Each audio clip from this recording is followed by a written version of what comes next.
Good morning student. Today we are going to discuss about integrated rate equation. Okay? तो सबसे पहले हम zero order के लिए इसको स्टडी करेंगे और साथ में हम हाफ लाइफ भी स्टडी कर लेंगे जीरो ऑर्डर की. ओके? तो we have already noted that the constitution of dependence of rate is called differential rate equation. ठीक है बच्चों, हमने तो प्रीवियस लेक्चर में ये चीजें स्टडी कर ली है, डिफरेंशियल रेट इक्वेशन को स्टडी कर लिया है. लेकिन हम साथ में ये भी जानते हैं कि अगर ये हमारे लिए कोई कन्वीनियंट मेथड नहीं है जिसके थ्रू हम इंस्टेंटेनियस रेट को डिटरमाइन करें. अगर हमें इंस्टेंटेनियस रेट को डिटरमाइन करना होता है बेटा, तो हमें एक ग्राफ प्लॉट करना पड़ता है जो टाइम और कॉन्सेंट्रेशन के बीच में ही एक ग्राफ हम प्लॉट करते हैं, जिसकी हेल्प से हम रेट लॉ को डिटरमाइन करते हैं. तो ऐसे डिफिकल्टी को अवॉइड करने के लिए ही हम क्या करते हैं, इंटीग्रेट का यूज करते हैं. और जो हमारी डिफरेंशियल रेट इक्वेशन होती है इसी को हम इंटीग्रेट करते हैं. तो हमारे पास एक पर्टिकुलर फॉर्मूला आ जाता है, जिस फॉर्मूले पे हम एक्सपेरिमेंट के बाद जो हमें डेटा मिल रहे हैं उसे हम पुट कर दें तो हमारा जो है बहुत ही इजीली आंसर हमें मिल जाता है. लाइक हमारा रेट कांस्टेंट हमें फाइंड करना हो, या हमें रेट फाइंड करना हो, या टाइम फाइंड करना हो, या कॉन्सेंट्रेशन फाइंड करना हो. ठीक है, तो हमारे पास जो भी डेटा है हम उस फॉर्मूले पे पुट करेंगे और हम बहुत इजीली मेजर कर लेंगे हमें जो भी चीज मेजर करनी होगी. ठीक है, तो जो हमारा इंस्टेंटेनियस मेथड है या डिफरेंशियल रेट इक्वेशन है ये थोड़ी सी कॉम्प्लिकेटेड है. इसको इजी करने के लिए हम अपनी डिफरेंशियल रेट इक्वेशन को ही क्या करते हैं, इंटीग्रेट करते हैं. ठीक है, तो चलिए हम जीरो ऑर्डर के लिए ये काम स्टार्ट कर रहे हैं. तो हम सपोज करते हैं कि हमारे पास एक रिएक्शन है आर, या जो कन्वर्ट हो रहा है किसमें, ये एक रिएक्टेंट है जो कि प्रोडक्ट में कन्वर्ट हो रहा है. ठीक है, तो हमें पता है कि इस इक्वेशन के लिए हम दो तरह से इसकी रेट फाइंड करते हैं. एक तो आर जो मैंने आपको स्टार्टिंग में ही सिखाया था कि अगर आप रिएक्टेंट के केस में आर फाइंड करते हैं तो चेंज इन कॉन्सेंट्रेशन, है ना, ये बताया था ना, change in concentration of reactant with respect to time. और अगर प्रोडक्ट के केस में लेते हैं तो change in concentration of product with respect to time. तो आर हम ऐसे फाइंड कर सकते हैं. लेकिन जब हम इसको स्टार्ट कर रहे हैं, इंटीग्रेट करने जा रहे हैं, तो हम रिएक्टेंट का केस लेकर इंटीग्रेट करेंगे, प्रोडक्ट का केस नहीं लेंगे. ठीक है, चलिए अगर हम रेट लॉ के थ्रू, हमारे पास क्या है, रेट लॉ भी है, अगर रेट लॉ के थ्रू हम फाइंड करें रेट तो क्या मिलती है हमें, रेट इज इक्वल टू, या कह दीजिए rate is directly proportional to are naught, यानी initial concentration.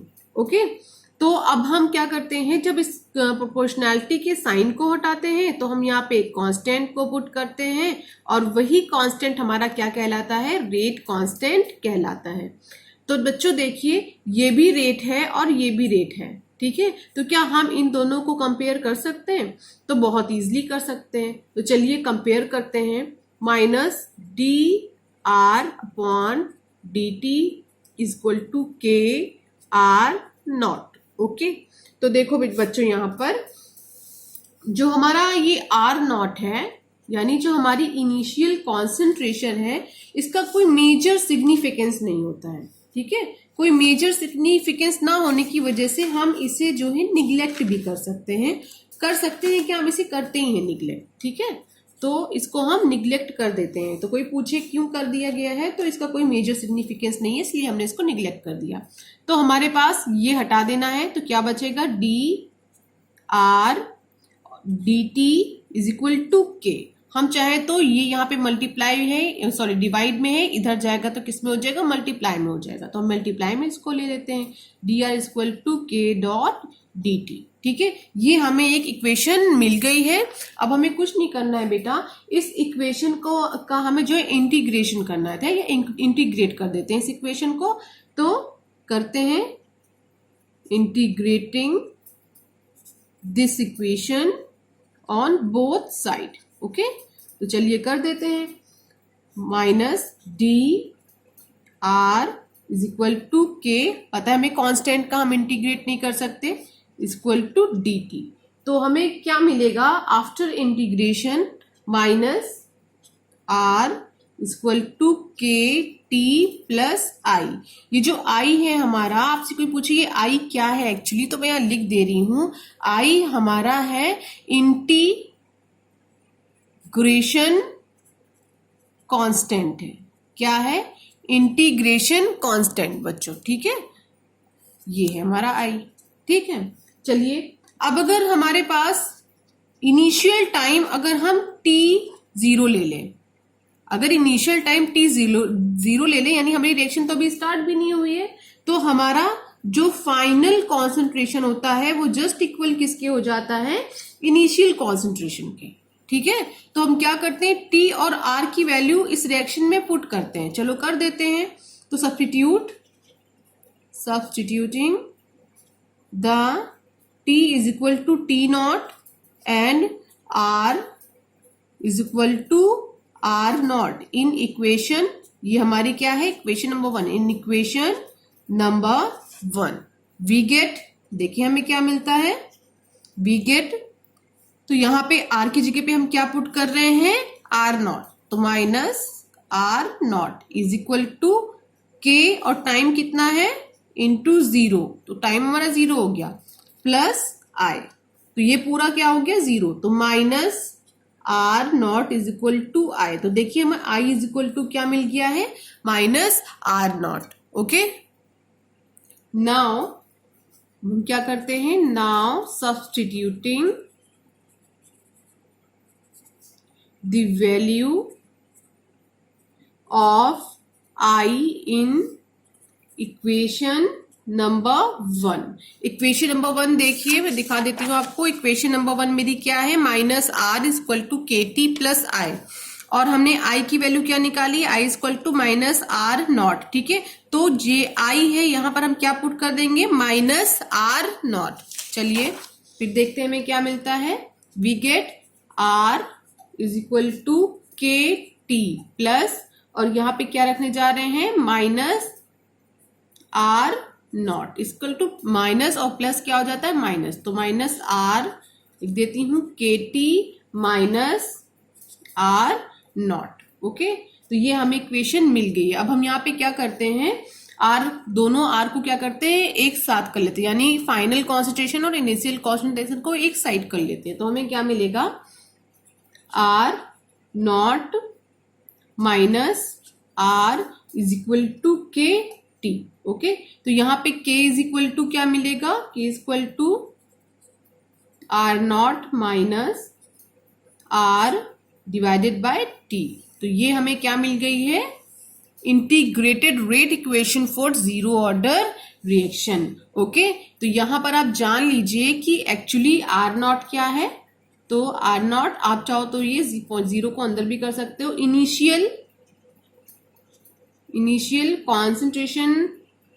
Concentration at time, यानी t is equal to 0, this one is r, this is final concentration है एट टाइम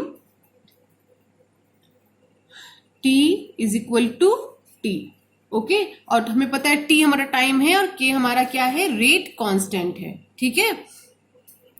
अब हम फाइंड करते हैं half life of a reaction, तो ये जो हाफ लाइफ हम फाइंड करने जा रहे हैं ये होगी हमारी जीरो ऑर्डर रिएक्शन के लिए, तो मैं हेडिंग कर रही हूं half life for zero order reaction, ठीक है, यानी ये क्या है हमारा टी हाफ, ओके। चलो बच्चों, टी हाफ फाइंड करने जा रहे हैं हम, किसके लिए, जीरो ऑर्डर रिएक्शन के लिए। तो हमें पता है ना, it is defined as the time at which the half of the initial concentration reactant is consume, ठीक है। तो मैं लिख दे रही हूं, it is defined as the time in which half of the initial concentration of reactant is consumed, ठीक है। तो अगर हम देखें तो यहां पे T हमें क्या मिलने वाला है, T हाफ, और अगर हम यहां पे देखें तो ये क्या है हमारा फाइनल कॉन्सेंट्रेशन, और फाइनल कॉन्सेंट्रेशन हमारा कितना होगा, इनिशियल कॉन्सेंट्रेशन के जस्ट आधा, जस्ट हाफ बाय 2। तो अगर हम देख रहे हैं हमें क्या इक्वेशन मिली है, ये इक्वेशन मिली है, तो यहाँ पे T अगर हम चाहें तो T को इधर करके K को नीचे भी कर सकते हैं, ठीक है। तो यही सेम काम हम यहाँ पर करने जा रहे हैं, t is equal to are naught minus r divided by k. तो ठीक है, ये हमारे पास इक्वेशन है किसके लिए, जीरो ऑर्डर के लिए। अब इसी इक्वेशन में हमें अपनी सारी वैल्यूज को पुट करना है। तो चलिए हम लिखते हैं अपनी वैल्यूज को। तो यहाँ पे जो आर है, सॉरी इसको आर कर देते हैं, आर है हमारा, तो आर की जगह पे हम आर नॉट बाई 2 लिख देते हैं और टी की जगह पे टी हाफ कर देते हैं। तो पुट कर रहे हैं हम वैल्यू, ठीक है। तो ये क्या होगा हमारा, r naught minus r naught by 2 divided by k. Okay, तो देखें क्या मिलेगा, t half is equal to are naught minus, या हम एक काम करते हैं आर नॉट को यहां पर कॉमन ले लेते हैं, ठीक है, ये ज्यादा इजी पड़ेगा, ठीक है, आपको याद करने में, ये थोड़ा कॉम्प्लिकेटेड हो जाएगी। आर नॉट डिवाइडेड बाई 2, यहां पे क्या है, डिवाइड में नीचे आएगा तो मल्टीप्लाई में हो जाएगा, तो क्या आ जाएगा 2 इंटू के। तो अगर हम देखें तो क्या हमें मिल रही है यहां पर इक्वेशन, देखिए t half is equal to r 2k, ये हमें इक्वेशन मिल गई। अब इस इक्वेशन से, ये इक्वेशन किसके लिए है, जीरो ऑर्डर के लिए हमारा क्या है, हाफ लाइफ की इक्वेशन है, ठीक है। तो अगर हम यह देखें तो for zero order reaction T half is directly proportional to the initial concentration of the reactant। ये देखिए, ये टर्म बहुत इंपॉर्टेंट हमें यहां से मिल रहा है। जो हमारा हाफ लाइफ है वो डायरेक्टली प्रोपोर्शनल है हमारे initial concentration of our reactant. Okay, ये बहुत इंपॉर्टेंट टर्मिनोलॉजी है और ये पूछी भी जाती है। और ये हमें कहां से दिख रही है, यहां से मिल रही है कि हमारा हाफ लाइफ जो है वो क्या है, जीरो ऑर्डर रिएक्शन के लिए जो हमारी इनिशियल कॉन्सेंट्रेशन है उसकी डायरेक्टली प्रोपोर्शनल है और रेट कांस्टेंट के इनवर्सली प्रोपोर्शनल है। ये रिलेशनशिप हमें यहां से मिल रहा है। ओके बच्चों, तो इसको हम लोग एक बार फिर से देख लेते हैं। हमने एक रिएक्शन कंसीडर की है, रिएक्टेंट, उसको कन्वर्ट किस में कर दिया है, प्रोडक्ट में कर दिया है। जब हमने चैप्टर स्टार्ट किया था तब हमने स्टडी किया था रेट ऑफ रिएक्शन निकालना, और उसको हम कैसे निकालते थे, change in concentration with respect to time, ठीक है। और वही सेम कॉन्सेप्ट हमने यहां पर लिया है, लेकिन यहां पर हमने स्मॉल डी लिया है। तो मैंने आपको स्टार्टिंग में ही बताया था कि स्मॉल डी इंस्टेंटेनियस रेट को हम फाइंड करने के लिए यूज करते हैं, और ऐसा डेल्टा का जो सिंबल होता है उसको हम एवरेज रेट फाइंड करने के लिए यूज करते हैं। तो यहाँ पे हमने इंस्टेंटेनियस रेट को लिया है, ठीक है। और दूसरा मैंने आपको प्रीवियस लेक्चर में पढ़ाया है रेट लॉ। तो रेट लॉ के अकॉर्डिंग अगर हम इस रिएक्शन का रेट निकालते हैं तो हमें क्या मिलता है, rate is directly proportional to the concentration of reactant raised to the power actual coefficient. Okay, तो यहां पर तो कितना है, नॉट है, ये हमारा इनिशियल कॉन्सेंट्रेशन है। तो रेट को प्रोपोर्शनैलिटी का साइन हटाते हैं तो एक कांस्टेंट लगाते हैं के, और यही के हमारा जो होता है वो रेट कांस्टेंट होता है। इसके बारे में भी आप डिटेल में प्रीवियस लेक्चर में स्टडी कर चुके हैं, ठीक है। तो अब हम क्या करते हैं, इसको और इसको, इन दोनों को क्या करते हैं, कंपेयर करते हैं, क्योंकि ये भी हमारी रेट है और ये भी हमारा रेट ही है। तो इन दोनों को कंपेयर करते हैं तो कुछ ऐसा हमें सिस्टम मिल जाता है। लेकिन यहाँ पर जो हमारा आर नॉट है, ये आर नॉट एक्चुअली हमारा इनिशियल कॉन्सेंट्रेशन है, तो हम इसका कोई मेजर सिग्निफिकेंस है नहीं, तो हम इसे क्या कर सकते हैं, निग्लेक्ट कर सकते हैं। तो जब हम इसे निग्लेक्ट करते हैं तो कुछ ऐसा हमें मिलता है। अब यहाँ पर बेटा हमने कुछ नहीं किया है, dt यहाँ पे डिवाइड में है, इसको मैंने सिर्फ यहाँ पहुंचाया है, यहाँ पहुंचते ही किसमें हो जाएगा, मल्टीप्लाई में हो जाएगा। तो अब ये जो इक्वेशन हमें मिल गई है, इस इक्वेशन का मैंने क्या कर दिया है, इंटीग्रेशन कर दिया है। तो जब डी आर का कॉन्सेंट्रेशन ऑफ आर का इंटीग्रेशन किया है तो क्या मिल गया है, आर मिल गया है, और k यानी कांस्टेंट को हम इंटीग्रेट नहीं कर सकते, तो dt को जब इंटीग्रेट किया है तो हमें क्या मिल गया है, t मिल गया है, और साथ में एक कांस्टेंट मिल गया है i। तो i जो हमारा है वो क्या है, इंटीग्रेशन कांस्टेंट। ओके, तो अगर हम यहाँ पे हमारे पास जब t क्या है, 0, यानी टाइम हमारा अभी रिएक्शन हमारी स्टार्ट नहीं हुई है, टाइम हमारा 0 है, यानी जस्ट स्टार्ट होने वाली है, तो टाइम क्या कंसीडर कर रहे हैं हम, 0, ठीक है। तो हमारा जो फाइनल रेट होगा, वो रिएक्शन का कॉन्सेंट्रेशन होगा, वो जस्ट इक्वल होगा हमारे इनिशियल कॉन्सेंट्रेशन के। तो जहां पे आर है, ये जो रिएक्शन नंबर 1 है हमारी बच्चों, रिएक्शन नंबर 1 हमारी क्या है, ये है। तो रिएक्शन नंबर 1 में आर की जगह पे हम आर नॉट को पुट कर सकते हैं। तो देखिए मैंने किया क्या है, आर की जगह पे आर नॉट को यहाँ पर पुट कर दिया है, और t की जगह पे, t हमारा ये है, t की जगह पे 0 पुट कर दिया है। जब 0 पुट कर दिया तो 0 से k को आप मल्टीप्लाई करोगे तो 0 ही हो जाएगा, और फिर प्लस करोगे i, तो आंसर क्या होगा, i होगा। तो i इज इक्वल टू क्या हो गया, -r0। ठीक है, इसके बाद हम चलते हैं, जो हमने i की वैल्यू फाइंड करी थी बेटा, उसको हमने वापस रिएक्शन नंबर 1 पे पुट कर दिया। जब रिएक्शन नंबर 1 पे पुट किया तो देखिए वो माइनस के साथ थी और ये प्लस में थी इक्वेशन हमारी, तो प्लस माइनस क्या हो गया, माइनस हो गया। मैंने पूरा क्लियरली यहाँ पे लिख दिया। इसके बाद मैंने क्या किया है, जो दोनों कॉन्सेंट्रेशन टर्म है उनको एक साइड ले लिया है। ठीक है, तो ये देखिए हमारा कॉन्सेंट्रेशन टर्म क्या हो गया, एक साइड हो गया, उधर क्या बचा है हमारे पास KT। ठीक है, तो यहाँ पे हमें रेट कांस्टेंट फाइंड करना था, तो रेट कांस्टेंट मैंने एक साइड कर लिया है। तो T हमारा यहाँ मल्टीप्लाई में, यहाँ क्या आ जाएगा, इसके नीचे जाएगा तो किसमें आ जाएगा, डिवाइड में। तो ये हमें पूरी एक इंटीग्रेटेड इक्वेशन मिल गई है। इस इक्वेशन में जो R0 है हमारा इनिशियल कॉन्सेंट्रेशन है, तब जब T क्या है हमारा 0 है। R हमारा फाइनल कॉन्सेंट्रेशन है जब T इक्वल टू T है। यहाँ पे T की जगह पे 25 सेकेंड, 25 मिनट, 25 आवर कुछ भी हो सकता है। ठीक है, तो अब उसके बाद हमने क्या किया है, हाफ लाइफ फाइंड करी है जीरो ऑर्डर रिएक्शन के लिए। ठीक है, तो हाफ लाइफ में हमें पता है कि हमारा T क्या होता है, हाफ होता है, और हाफ लेते हैं, और वो भी कब हाफ लेते हैं, जब हमारा जो कॉन्सेंट्रेशन होता है, जब वो इनिशियल कॉन्सेंट्रेशन, जो फाइनल कॉन्सेंट्रेशन होता है वो इनिशियल कॉन्सेंट्रेशन का जस्ट हाफ होता है। ठीक है, तो हमने ये ले लिया। तो यहां पर हमने क्या कर दी, इसी इक्वेशन में ये सारी वैल्यूज को पुट कर दी। तो T हाफ यहाँ पे कर दिया मैंने, K is equal to R की वैल्यू मैंने उठा करके यहाँ पर जो है पुट कर दी है। तो क्या बन गया, R0/2।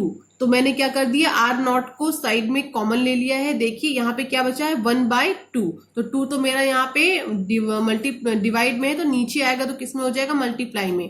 तो ये एक इक्वेशन हमें मिल गई है। ये हमारी जो है जीरो ऑर्डर के लिए T हाफ की इक्वेशन है, यानी हाफ लाइफ की इक्वेशन है जीरो ऑर्डर रिएक्शन के लिए। ठीक है, तो इस इक्वेशन को देख करके हमें ये समझ में आ रहा है कि जो हमारा T हाफ होता है वो हमारे इनिशियल कॉन्सेंट्रेशन के डायरेक्टली प्रोपोर्शनल होता है और रेट कांस्टेंट के इनवर्सली प्रोपोर्शनल होता है। Okay students.